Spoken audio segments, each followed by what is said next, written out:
Hello, everybody. Welcome to this episode of Presentation Hell Podcast. I'm podcasting here in Tampa, Florida at Embark Studios. Today, we have the privilege of Ron Carucci, co-founder and managing partner of Navalent. He speaks strategy to big companies. Ron, thank you for being here. James, a pleasure. Thanks so much for having me. You bring strategy and consulting services to many big companies. You teach them how to.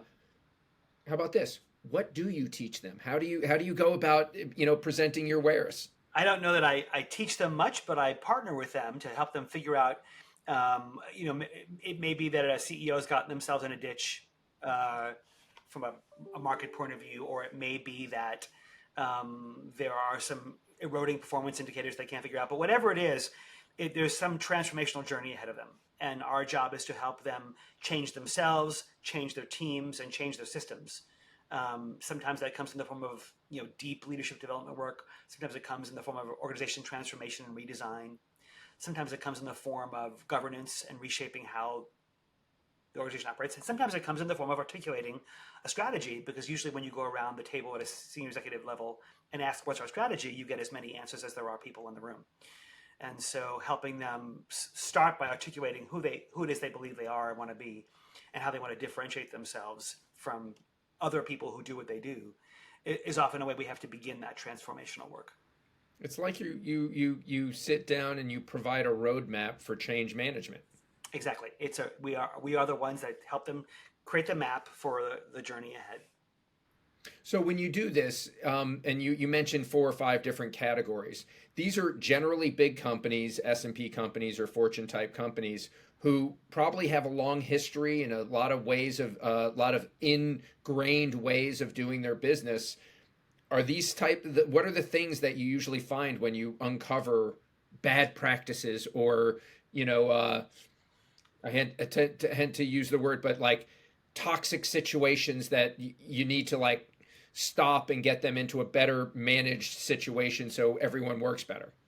Well, the first one certainly is, it's very common that you have people marching in 10 different directions, right? So when you hear, and we do pretty forensic diagnostic work to collect data to understand, and what people tell us their stories, and you hear things like, we're never aligned on the goals, or the goals change every month, or, our priorities are always shifting, or we're fighting over resources. Those are all symptoms. Those are not the problems. But what that tells me is that we don't have a well synchronized machine here. We have, we don't have a company leadership team. We have a company UN. And so the first thing I want to look at is how is the organization being run and led. A lot of times we'll find leadership behaviors that have gone uncalibrated for a long time. And so you find bullying, you find self-interest. So a lot of times self-interest dresses up, or self-protection dresses up as self-interest. It isn't that people are trying to be out for themselves, they're just trying to stop from getting hurt. Mm-hmm. Governance is, Their position in what they do, and what makes them valuable. and when they question that, when people have to wonder whether they matter or whether they belong, they settle for the counterfeit, looking like they matter and looking like they belong, and it becomes performative, and we've all seen that movie, and it's not pretty. It's almost like you're acting the position as opposed to performing the position. And you try to. I mean, it's not random. You're trying to gain some attention for some reason, But the problem is you don't realize that it's not working. Yeah. Well, so you come in, you articulated a few things that we probably have all heard in our companies and such like that, and you said they were symptoms. What's the strategy you use when you come in there, because you've got a culture, you've got hierarchies, you've got, like you said, bullying, intimidation, people own sections and they protect it. What is what's your strategy for going in? How do you crack that nut? We start with a really, really comprehensive diagnostic work, right? So we have ways of getting people to tell us things they wouldn't tell their priest, and so with these forensic, we'll do a bunch of archival data, look at financial reports and strategies and documents that you use to identify yourself. But in these 90-minute interviews with folks, we get a lot of information. We have a really sophisticated software program that codes all the data. So when we put a feedback report back in front of our clients, they hear everything we heard, every single comment, scrubbed up identifiers, so it's anonymous, coded by themes and patterns. And so they get this 60, 70, 80 page novel that is their own story, and it becomes the most widely read story, that they've ever looked at. And then the behavioral science behind it is we force them to own that story, right? So we don't go in with okay, here's the answer. We go in and say, here are the questions. And we make them talk to each other about all the voices they sent out of the room, including their own, and all the competing points of view and all the aligned points of view, and make meaning of that data. So that's like a couple of days in a room with marinating in their own data, their own words, the words of their people. Sometimes those words are harsh, and they're sobering because now it's all in black and white. So now I'm forcing you to psychologically bond with your own story and take responsibility for it. At that point, then we'll say, look, here's our take. We've seen hundreds of companies before. Comparatively, here's our thoughts on what the data is, what meaning the data has. It's going to be 80% aligned with what they've already said. So it's a validation process, not a trumping process. And from that moment, we can say, okay, well, there's 100 things in here we can work on. Let's pick 3 to prioritize where are the biggest pain points, where are the biggest opportunities, where do you want to start?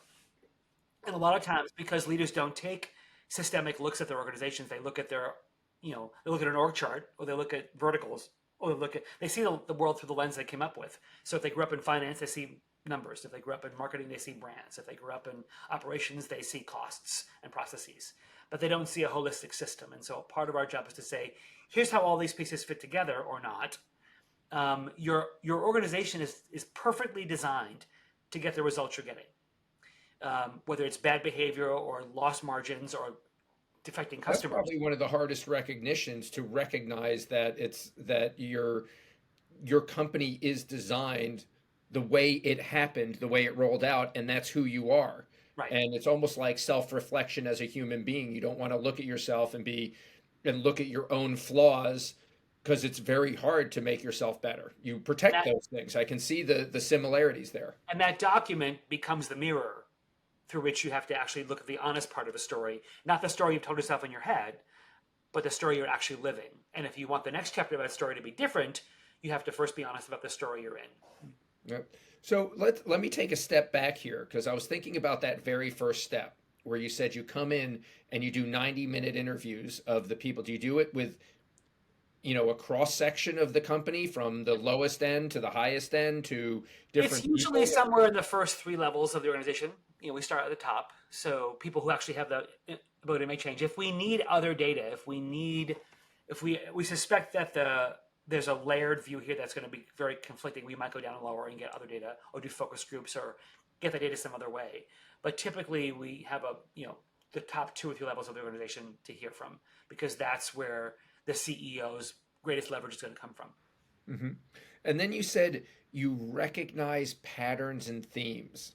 This is the point where, from those interviews, and let's just say you did 20 of them, you're going to pick out the things that are recurring that you hear. Maybe it's structurally, maybe it's culturally, maybe it's the layout of the building, maybe it's I don't know, no one comes in on time, and therefore that's the culture, and therefore meetings don't get done, and everyone feels like it's just a playground. And I made that up, but you've probably heard that before somewhere along the line. Right. So we actually code the data around a systems model. And so we look at strategically, here's who you say you are and what's important. Culturally, here's what's shaping behavior and what you say you value. Structurally, governance, leadership behavior. Here are the stories you're telling yourself about the entire system, and that's how we organize the data.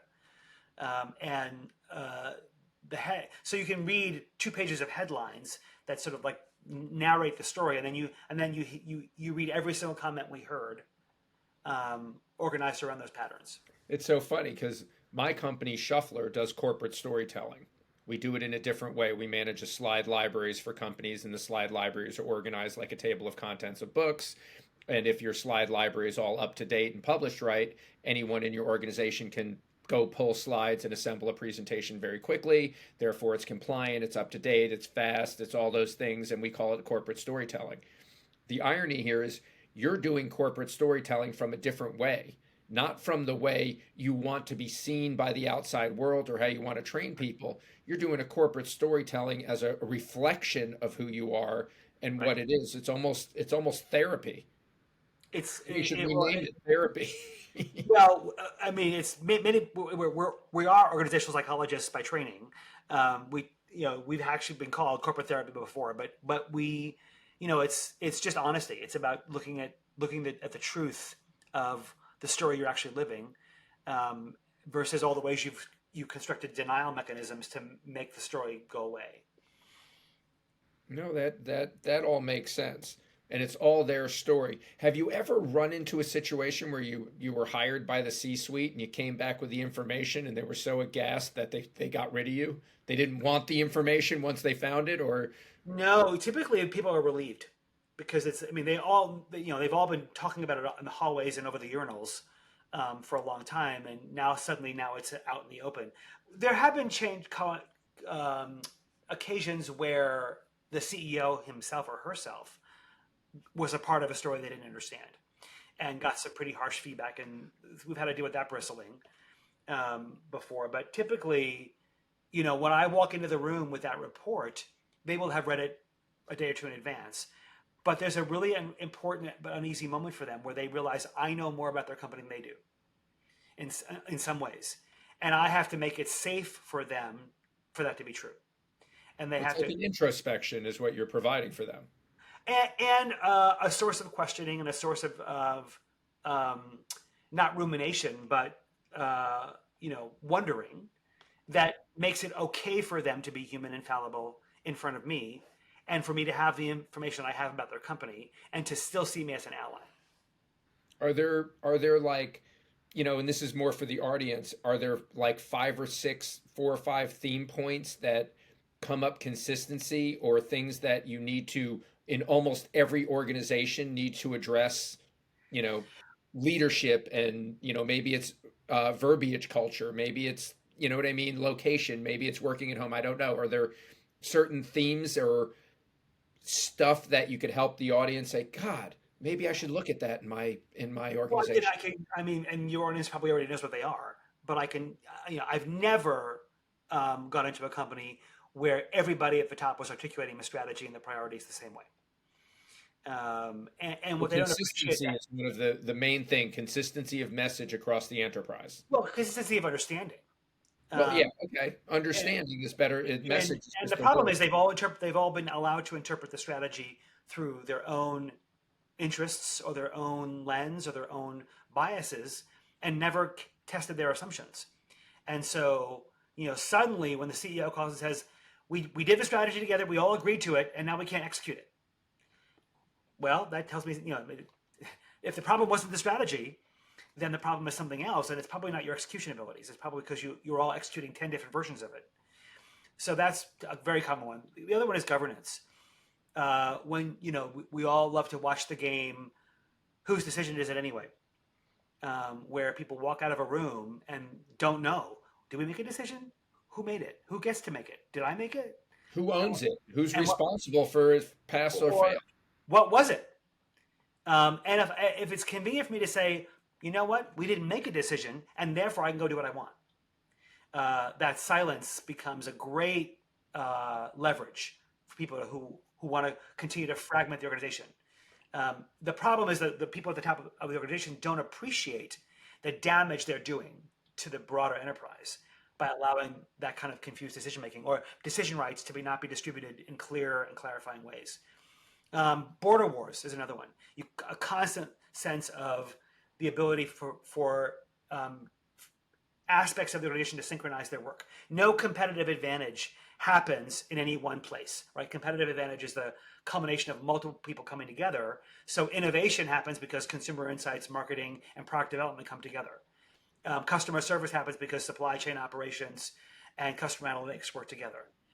Those are When you say capabilities. when you say border wars, you're like, keep in your lane, know what your duties are so that when I do my job, I hand it over the fence to Right. the next person who's responsible for it so that there's a clear delineation of responsibility. Well, that's the story people tell themselves. Really, it's territoriality, right? This is my silo. You stay in your silo. And so, but for an executive at the top, I don't care about those silos. I care about the capabilities. So I don't see product development, innovation, and marketing. I see innovation. And so, but if they don't see themselves that way, and they're fighting over resources, or their KPIs are competing, one department's being measured on quality, one department's being measured on speed, and they don't recognize the degree to which those KPIs are not only contradictory but actually cannibalizing capacity, then I'm going to have a fragmented organization and nobody whose responsibility it is to glue it together. I think that's a great analogy of for the whole thing that you're speaking about is a fragmented organization that you want to be more cohesive. Many people are running in their own direction, protecting their own fiefdoms, doing their own interpretation of what's going on, and in turn, it fragments the identity, the vision, the horizon, and I'm just putting this stuff and having meetings that, quite frankly, don't get clear decisions, allow people to interpret their own ways, and everyone goes their own direction anyway. I find that is one of the hardest, not the hardest things, but it gets perpetuated because when you bring meetings together, the most intelligent people can articulate the possible pitfalls. And the more possible pitfalls, the more paralysis the whole organization gets, as opposed to, stepping up to the plate and swinging the bat. I can sit down and say, you might get hit with the ball. The dust could come up and blind your eyes. The catcher might do something and speak about your mama. The ump might give you a bad call. The pitcher could spit on the ball. All of those things can cause you to get scared, but the reality is you got to stand up to the plate and swing the bat. And many leaders don't have enough of an aerial view or can't zoom out enough to see that whole picture, right? They become reinforced to focus on, in your metaphor, the bat and the ball. And and when so many organizations, and they are so poorly layered. There's so many levels of hierarchy that we design jobs so small. You have a vice president of chair A, vice president of chair B, vice president of chair C. We don't have a vice president of chairs. And so I'm designed to see a narrower view of things, and I'm measured and rewarded on what I do with that narrower set of responsibilities. What you do with yours is by design irrelevant to me. It reminds me of a quote from Henry Ford when they were trying to run him out of Ford, saying like you're old and you don't know what's going on and there's all these issues going on. He was in the boardroom and he finally stopped and said, if it was up to all you guys, the Model T would have never been created. And I think about that as, if he sat there and wondered about all the things that would go wrong, you may never get your business off the ground. And his whole staff was trained to risk management, if you will, and point out all the potential pitfalls. And you end up with, in today's society, a bubble wrap child.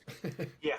Well, I think the flip side is also true, James, that people are not obsessing enough about why things are happening, right? And so, they're ignoring the things that are going wrong, and not being honest about their implications, dismissing them or minimizing them, and coming up with their own explanations for them, without actually testing their assumptions. And so, you certainly don't want a leader that's paralyzed by analysis of a problem, or obsessing over it to a degree where they can't act. But at the same time, if they're impetuous and ready, fire, aiming at their actions and to get things done at the expense of not recognizing that there are some things that are just broken, neither extreme helps.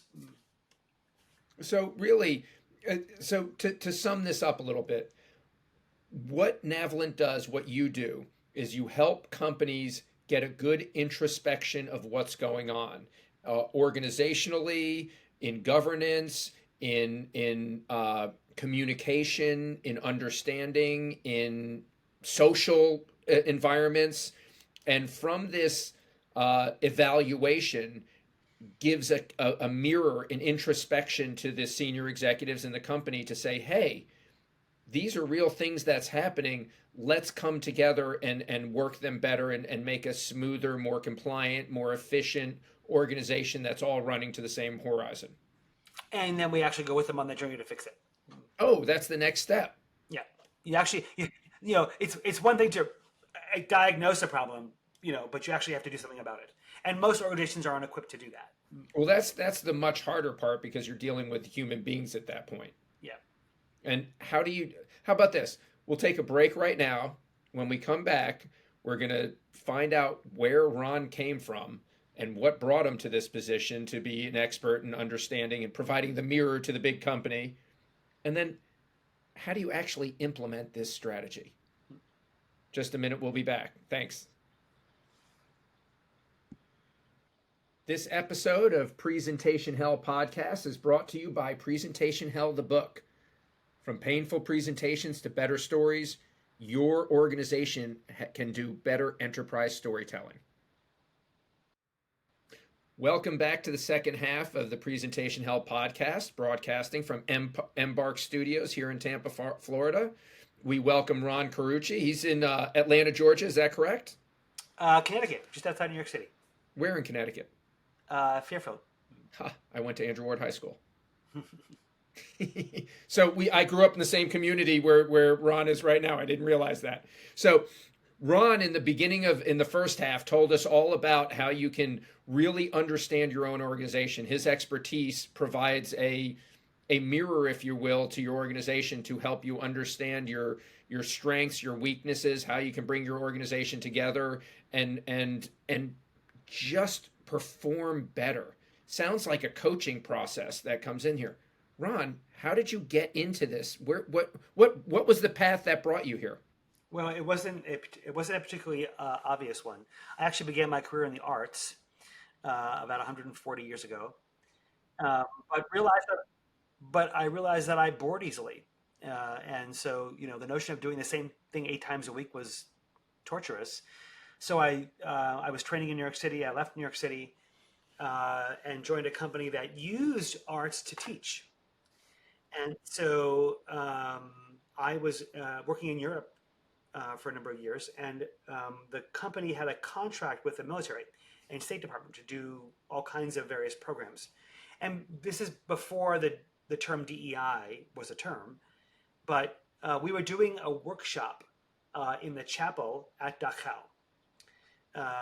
And if diversity and equity inclusion were a term, that's what the workshop would have been on. It was understanding differences, and had people from the military, Germans and Americans. It had State Department. It had government officials. It had civilians. It was a pretty mixed group. And in the middle of that workshop, a young soldier, probably not much younger than me, or probably not much older than me, stood up and he said, "I'm just so tired of being trained to hate." Um, and I was just like the mainstream media today. I was just struck by the fact that something we had done on the platform made him think that. I couldn't quite connect the dots as to how whatever we did or presented or performed made him get that conclusion. But I was fascinated by it. So after we processed it a little bit, I asked him to go out for drinks because it's Munich and it's beer and so that's what you do. And I was just mesmerized by everything he had to say. And I think that was the place in my career where I began to realize telling great stories was interesting, but engaging people in their own story, that was fascinating, and I would never get bored doing that. And so, but came back to the United States and found out that there was a whole. What did he say that really captured you? What was like one or two things that really like? Well, I think the fact that he was willing to get up in front of a whole room of people saying that based on the material he'd seen us perform. And he was struggling. He was proud to represent his country. This was before reunification in Germany, so there was East and West. There was we and they. In the last century, I know. And so the fact that he was willing to disclose all that to me, and let me offer him my thoughts, and share my story with him. Uh, I had never Newtonian science had never shown me that level of cause and effect so close. And so when I came back to the United States, I realized I learned that there's an entire field of people doing this. It wasn't like I had discovered some new career. That people do this all the time, and so that was the point. I made the choice to pivot my career into this field because it's a new story every day, and so and then I spent a number of years inside big companies working for them, doing this work from inside, but I hadn't gotten the diplomacy gene early on in my career, and so sometimes my irreverence got me in trouble. Well, often it did, and I quickly and so in between, my kids loved my emerging collection of severance packages because it meant more time with me. You got a Um, pile of money and time with the kids. but what it forced me to do was then I have to sort of take on consulting work to in between these assignments, and I finally connected the dots that the same behavior that was getting me a little bit sideways inside companies, but getting me paid very handsomely outside companies. And so I finally realized that if I was going to have to embody my passion for organizations, it was going to have to be by not being part of one. And so began my career as a consultant to outside companies, joined a wonderful consulting firm in New York City where, this level of organizational behavior was center plate. It wasn't like some side dish in the company. It was everything they did. It was a really premier elite firm where I learned a ton. And after 8 years, the founder sold the firm to a giant firm, and then that became no fun anymore. And so a couple of our friends said, we love this work so much, we can go do this on our own. We never said, let's go start a firm. We said, let's go do this on our own. And that was 19 years ago when we began Navalent. I hear that as the story. It's almost like in the family, the black sheep is the one who everyone wants to squeeze out and causes trouble and everything. But then when the black sheep's gone and things start falling apart, that's the first person they call to get an Right, honest review of what's going on. The one who's going right. to come in and say, "Mom's being terrible," or "Dad's doing this," or "Little Johnny's running the house." You can't let that. You know what I mean? So you have a little bit of the independent streak and like to speak your mind, and you have character and want to the conviction of seeing what you see as truth, and that's thrown around a lot nowadays, but the perception of what's going on and candidly articulating it. And, I think last year someone tweeted about me. Ron is the only person I know that can tell someone to go to hell and they'd ask for directions. Which somewhere in there, I think there's a compliment. I don't know. Well, it Um, means you're warm, not the heat thing, but you have a very human approach that makes it. I can hear the message from you. and that's I think why our clients have come to appreciate us after 20 years of work, that they know we care. That first and foremost, I'm here as your ally, not your enemy. I didn't write the story in front of us. I'm just here to curate it for you, um, and tell you how to change it. And I represent the 30 messengers in the story. And so you don't have to like what you're reading, but you do have to accept it. I did not, no, but I have friends that go there, and I've mentored some students there, and so this was a gift for them for me. Well, I was just taking that a little bit. I saw it there. I was like, I had to say that. I had to ask. So let's go back to where we left off in the first half, and that was you provide this reflection of the organization, and everyone looks at it and says, we are dysfunctional. We do. They recognize they take what you've said, and some of them they might be like, not really, but they'll take some of it and bring it in. This is probably the hardest step. How do you take that next step into actually changing? What type of programs? What are the steps? Do you have a strategy and a plan that takes this document of introspection and turns it into a roadmap for bettering the organization? Yeah, absolutely. And sometimes that's a process of organization design work. which we'll do with a design team from inside the company. We don't do it for them; we do it with them.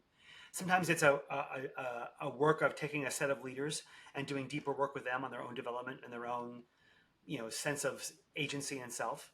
Sometimes it's uh, an aspect of organization design like governance. So it depends where the people in the room have said this is where we want to lean into, right? Our job. I mean, we'll say if we were you, here's what we'd lean into, because this is where you can get the biggest bang for your buck, or this is where the pain is really getting in your way. But ultimately, it's your call. It all has to get addressed at some point. You can't do it all at once. But over the next several years, here's where you might want to cut in. And so once they made that choice, then they have to make the choice: do you want us to go with you or not? And sometimes they decide they want to do it on their own. But if we go with them, we bring the tools and the approaches and the solutions to help them address the areas they've chosen to take on. Which part of the job, and I think I know which part of the job is most intensive? The research and understanding it, or the implementing the results? Um, Intensive. They're both they're just very different. There's something really exciting about if it's a company we've been in for 10, 12 years and it's another diagnostic of a different set. I already have enough institutional knowledge that we can get there quicker. But if it's a brand new client and story, there's something exciting about learning. Like dating a new person, learning a new story. Um, and it depends on what the work is. Organization design is very intensive work.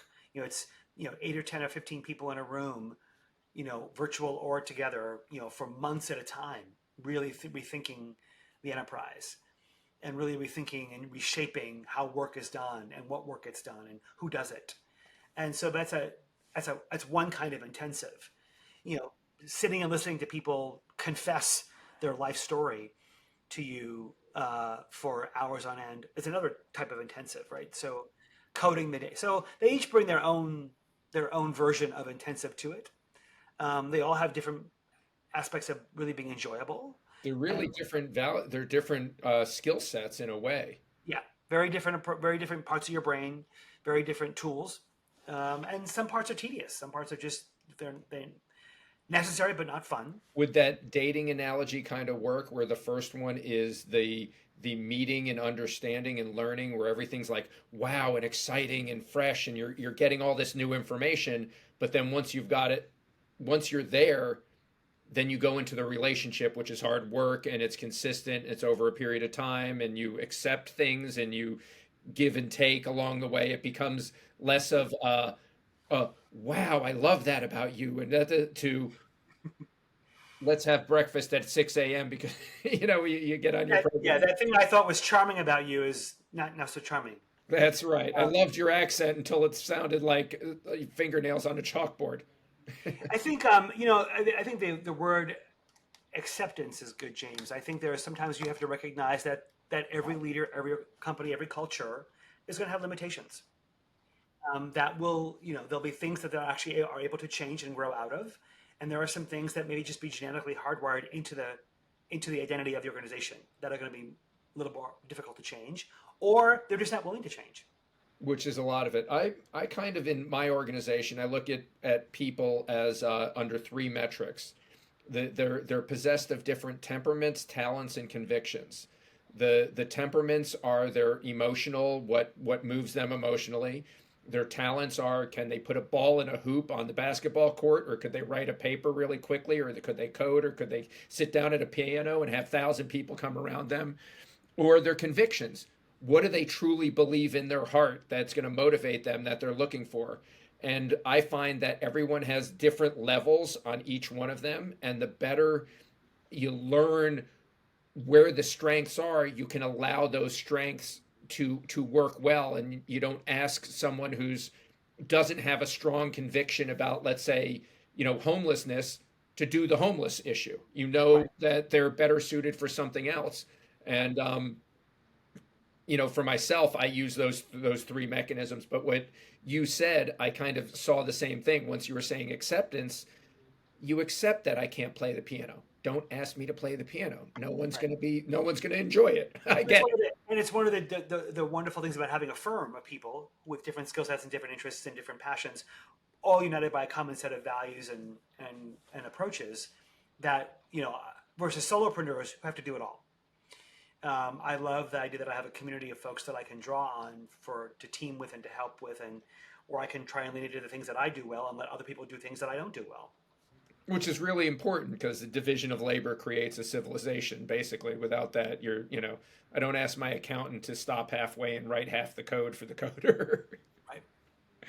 That doesn't work all that well.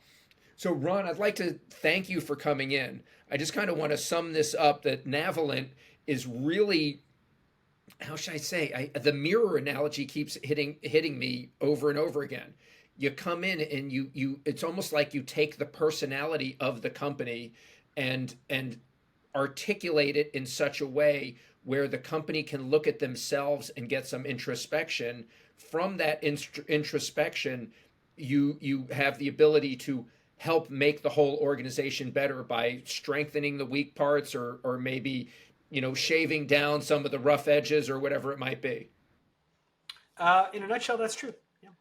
All right, so I got it. Is what you're saying. I get it. You got it. Would you want to do a wrap up yourself for what it is and tell our audience where to find you if they like what you said? So if you're curious about our work, Navalent, Navalent.com, come learn more about us there. We have lots of great it's right down there, guys. ebooks and downloadable tools and teaming tools where you can sort of come and develop yourself as a leader or a team or organization, find out about org design and how it works. I think what you'll find is a whole video library of videos we've done and online courses. So it's a treasure trove of resources for you as a leader if you're looking to sort of get better. I'm also, when I'm not doing consulting, I spend time writing things down. So I write a lot for Harvard Business Review and Forbes. I've written 9 books, the most recent of which was a 15-year longitudinal study with 3,200 leaders on what predicts whether or not someone in your organization will be truthful or dishonest. Wow. What's the name of that book? Where can we get that? The book is called To Be Honest, Lead with the Power of Truth, Justice, and Purpose. And if you want to learn more about the research, you can go to tobehonest.net. And you'll find a whole bunch of, we actually made a TV series of all the interviews we did with some great leaders. So it was a 15-episode series called Moments of Truth, where you can binge watch all of the things we learned and get some of the behind-the-scenes stories from some amazing. The book is really a book of heroes. It's really we didn't want to tell any more of the horror stories. We've heard those enough. We don't need to hear about Wells Fargo anymore. But I wanted to tell the stories of people that I want as my boss, people that I want to emulate, people that I would be proud to say I worked for. And so that's whose stories you're going to find in the book. Ironically, that title captures better the explanation of what I understood your company about.